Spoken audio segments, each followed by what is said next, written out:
నమస్కారం city news కి స్వాగతం.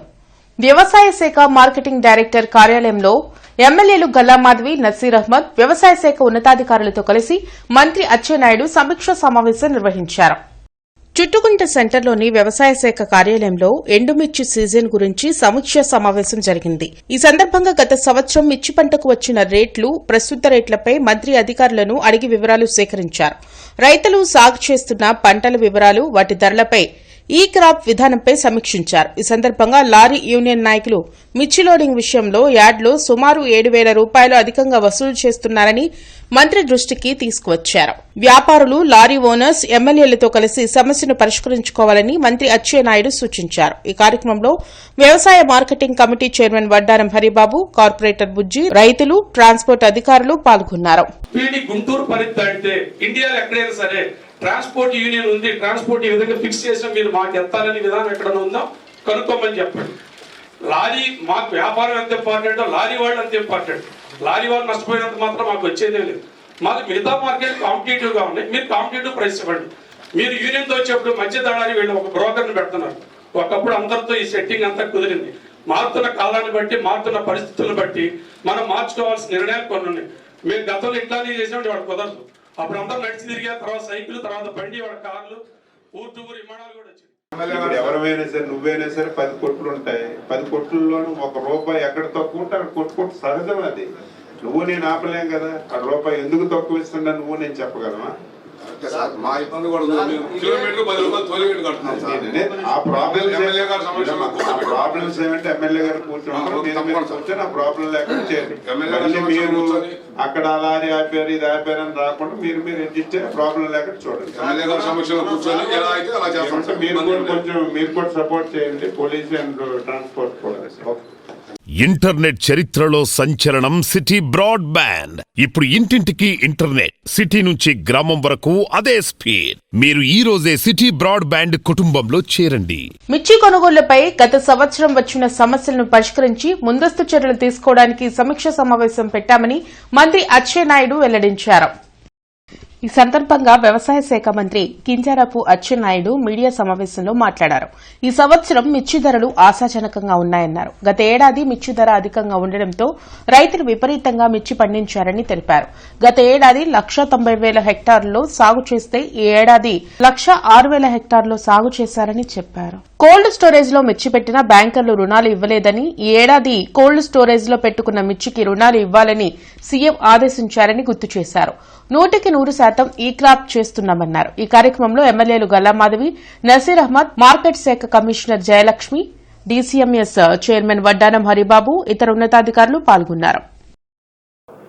రైతులందరూ తేజ రకం ఇప్పుడు అమ్ముకున్న కంటే ఒక నెల 15 రోజుల తర్వాత అమ్మితే ఎట్టి పరిస్థితుల్లో రేటు వస్తుంది. కాబట్టి డిపార్ట్మెంట్ నుంచి కూడా ఎడ్యుకేట్ చేస్తాం.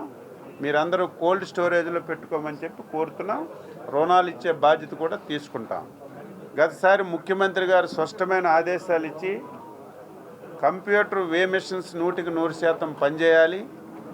ఎవరైనా రైతు తెచ్చి వేయింగ్ మిషన్ మీద మిర్చి బస్తా వేస్తే ఆ బస్తా ఎన్ని కేజీలు ఉంది, రేట్ ఎంత, వెరైటీ ఎంతనే స్పష్టంగా మీరు తీసుకెళ్ళినటువంటి సరుకు ఏ వెరైటీ, ఎంత రేటు, ఎంత వెయిట్ ఉంది, ఆ రోజు ఎంత మీకు డబ్బులు వస్తాయని స్పష్టంగా మెసేజ్ ఇస్తున్నాం. ఇంకా ఎవరైనా సరే వేరేగా వ్యవహారం చేస్తే ఇమీడియట్గా ట్రాన్స్పోర్ట్కి, పోలీస్కి ఆదేశాలు ఇచ్చాం. ఆ సమస్యని పరిష్కరించడానికి పూర్తిగా చర్యలు తీసుకుంటున్నాం. పీపీపీ విధానంతో ప్రజా వైద్యాన్ని నాశనం చేస్తున్నారని సిపిఐ రాష్ట్ర కార్యదర్శి వర్గ సభ్యులు జంగాల అజయ్ కుమార్ ఆరోపించారు. ప్రభుత్వం ప్రజల సమస్యలను విస్మరిస్తోందని అన్నారు. ఎన్నికల ముందు అన్ని వర్గాల ప్రజలకు విద్యా వైద్యం అందిస్తామని ఇప్పుడు మోసం చేస్తున్నారని మండిపడ్డారు. సంక్రాంతి తర్వాత సిపిఐ ఆధ్వర్యంలో దశలవారీ ఉద్యమాన్ని చేపడతామని జంగాల హెచ్చరించారు. ప్రజల అవసరాలు, ప్రజల ఇబ్బందుల్ని కనీసం మాట్లాడేటటువంటి స్థితిలో కూడా రాష్ట్ర ప్రభుత్వం లేకపోవడం స్పష్టంగా కనపడుతూ ఉంది.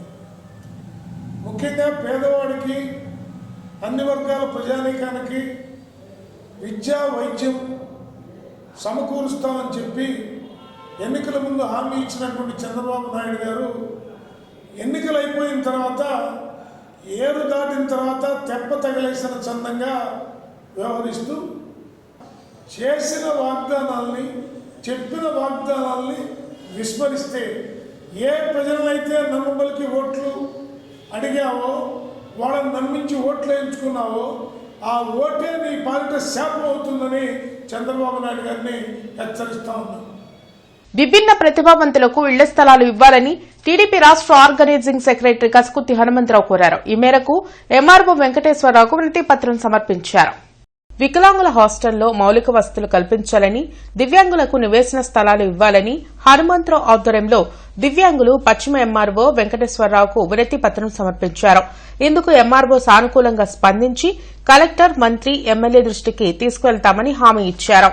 ప్రతిభావంతుల దగ్గర నుంచి వాళ్ళ దగ్గర నుంచి ఒక రికమెండేషన్ వచ్చింది. వాళ్ళకి సపరేట్గా ఉన్న ల్యాండ్లో పార్టీషన్ చేసి ఇవ్వమని చెప్పి అది కలెక్టర్ గారి దృష్టికి తీసుకొని వెళ్తాం. అట్లానే హౌస్ సైట్స్ అడుగున్నారు. హౌస్ సైట్స్ కూడా దగ్గరలో మినిస్టర్ గారికి, ఎమ్మెల్యే గారి నోటీస్లో పెట్టి, కలెక్టర్ గారి నోటీస్లో పెట్టి దగ్గరలో ఏమైనా సైట్ ఉంటే ఖచ్చితంగా వాళ్ళకి అందుబాటులో ఉన్న సైట్నే చూసి కలెక్టర్ గారి నోటీస్లో పెట్టి ఇవ్వడం జరుగుతుంది. ఈ దివ్యాంగుల్ని ఆదుకోమని అధికారులకు తెలియజేయడం జరిగింది. ఈరోజు ప్రప్రదంగా పశ్చిమ వెస్ట్ కాన్స్టిట్యున్సీలో ఉన్న తహసీల్దార్ కార్యాలయానికి వాళ్ళు రికమెండేషన్ ఇచ్చి తహసీల్దార్ గారికి ఏవైతే ఉన్నాయో ఇట్లా హాస్టల్లో ఉన్న లోపాలు కానివ్వండి, మీరు చిన్న చిన్న వృత్తిపరమైన వ్యాపారం చేసుకుంటూ ఉంటారు, వారికి దగ్గరలో ఉండి సహకారాలు అందించే విధంగా ప్రభుత్వం తోడ్పాటు అందించాలని చెప్పేసి వారు కోరటం జరిగింది. తహసీల్దార్ గారు కూడా సానుకూలంగా సంబంధించి 10 అధికారులకి తెలియచేసి తక్షణమే వారికి ఉన్న ఏవైతే నివేశ స్థలాలు కానివ్వండి 90 మంది పెట్టున్నారు, ఇంకా ఎంతమంది ఉంటే వాళ్ళని కూడా వెరిఫికేషన్ చేసి గుంటూరు నగరం రూరల్ మండలంలో అందుబాటులో ఉన్న నివేశ స్థలం ఇవ్వడానికి తహసీల్దార్ గారు కూడా అంగీకరించున్నారు. ప్రత్యేకంగా వారికి ధన్యవాదాలు తెలియాలి. సమాజానికి మేలు చేసేలా ప్రజలు శాంతియుతంగా ఉండాలని కాటన్ సెర్చ్ చేపడుతున్నట్లు ఎస్పీ బకుల్ జిందాల్ తెలిపారు. ఐపీడీ కాలనీలో డీఎస్పీ అజీజ్ నేతృత్వంలో తనిఖీలు చేపట్టారు. ఐపీడీ కాలనీలో గంజాయి వినియోగం జరుగుతుందనే సమాచారంతో కాటన్ సెర్చ్ నిర్వహించినట్లు ఎస్పీ బకుల్ జిందాల్ తెలిపారు. సరైన డాక్యుమెంట్స్ లేని వాహనాలను సీజ్ చేశారు. గంజాయి సమస్యను సమూలంగా నిర్మూలించాలనే ఉద్దేశంతో సంకల్పం మాదక ద్రవ్యాలకు వ్యతిరేకంగా పోరాటం కార్యక్రమాన్ని ప్రారంభించామని తెలిపారు. మిగతా వాళ్ళు ఎవరైతే ఈ చిన్న చిన్న ఘర్షణలు పడతారు, చిన్న చిన్న కొట్లాట చేస్తారు, వాళ్ళు కూడా సీసీ కెమెరాలతో జాగ్రత్తగా ఉంటారు. సో సీసీ కెమెరాలు పెట్టినాక ఆటోమేటిక్గా ఆ ఏరియాలో క్రైమ్ తగ్గిపోతుంది. సో మీరు కూడా మీ ఏరియాలో మీరే కొంతమంది ముందుకి వచ్చి ఇంకా కూడా మీరు ఎన్హాన్స్ చేయొచ్చు, ఇంకా పెంచవచ్చు. సో ఇంకా సీసీటీవీ కెమెరాలు మీరు అందరూ కూడా ఈ రెసిడెంట్స్ ముందుకి వచ్చి కలిసి కొంత మీరు కాంట్రిబ్యూట్ చేస్తే ఇంకా కూడా సీసీటీవీ కెమెరాస్ పెట్టే అవకాశం ఉంటుంది. సో ఆ సీసీటీవీ కెమెరాస్ మా సైడ్ నుంచి మేము మానిటర్ చేస్తాము. సో వీళ్ళని కొద్దిగా కలెక్టివ్గా వాళ్ళని చేపిస్తే బాగుంటుంది.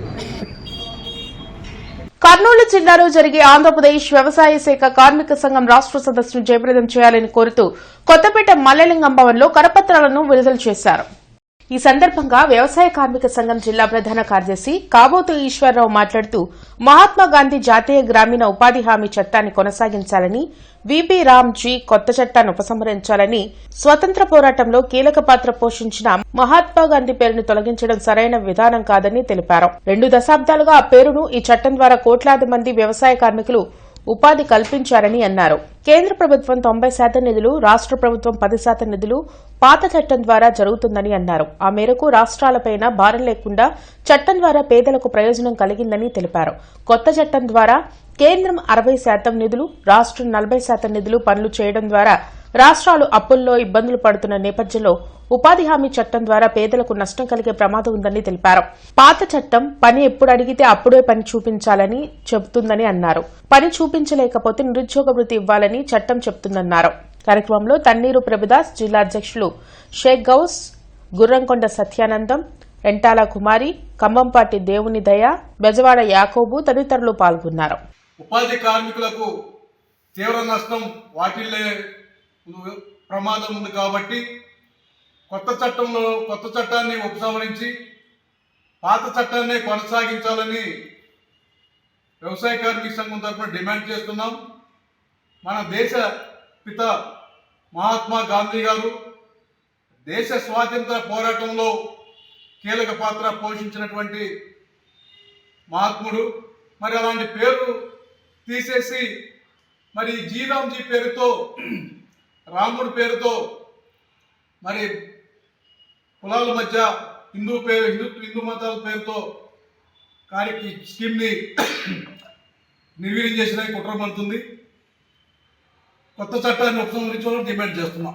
ఇంటర్నెట్ చరిత్రలో సంచలనం సిటీ బ్రాడ్బ్యాండ్. ఇప్పుడు ఇంటింటికి ఇంటర్నెట్, సిటీ నుంచి గ్రామం వరకు అదే స్పీడ్. మీరు ఈ రోజే సిటీ బ్రాడ్బ్యాండ్ కుటుంబంలో చేరండి. రేపు గుంటూరు రానున్న సీఎం చంద్రబాబు మంగళగిరిలోని 72 ఎకరాల అంజుమన్ భూములపై స్పష్టమైన ప్రకటన చేయాలని సిపిఐ జిల్లా కార్యవర్గ సభ్యులు డిమాండ్ చేశారు. Guntur east MLA Naseer Ahmed CM చంద్రబాబుతో అంజుమన్ ల్యాండ్ పూలింగ్ నిర్ణయాన్ని వెనక్కి తీసుకునే విధంగా చొరవ తీసుకోవాలని వారు కోరారు. స్పష్టమైన హామీ రాని పక్షంలో సిపిఐ అన్ని పక్షాలను కలుపుకుని భవిష్యత్ పోరాటాలకు సమాయత్తమవుతుందని అన్నారు. ల్యాండ్ పూలింగ్ పేరుతో 30,000 ఎకరాలు ఇప్పటికే అమరావతి రాజధాని ప్రాంతంలో మీరు తీసుకున్నారు. మరో 40,000 ఎకరాలు మీరు ల్యాండ్ పూలింగ్ పేరుతో తీసుకోబోతా ఉన్నారు. అవసరమైతే ఆ స్థలాల్లో మీరు ల్యాండ్ పూలింగ్ చేసిన స్థలాల్లో మీరు అవసరమైతే పరిశ్రమలకు ఇచ్చుకోవాలి తప్పించి ఏదైతే దేవాదాయ శాఖకు సంబంధించినవి కానివ్వండి, మైనార్టీ క్రిస్టియన్ శాఖకు సంబంధించినవి కానివ్వండి, ముస్లిం వక్ఫ్ బోర్డు సంబంధించిన స్థలాలు కానివ్వండి, మీరు ఎలా ఇస్తారని ఈ సందర్భంగా కూటమి ప్రభుత్వాన్ని, చంద్రబాబు నాయుడు గారిని, లోకేష్ గారిని ప్రశ్నిస్తా ఉన్నాము. మీరేమన్నా ల్యాండ్ పూలింగ్ పేరుతో తీసుకుంటే గనక ఖచ్చితంగా సిపిఐకి హెచ్చరిస్తా ఉన్నాము. రాబోయే రోజుల్లో భారీ ఆందోళన కార్యక్రమాలను కూడా. ఇవి ఇప్పటి వరకున్న వార్తా వివరాలు. మరికొన్ని వార్తా విశేషాలతో మళ్ళీ కలుద్దాం. అంతవరకు సెలవు. నమస్కారం.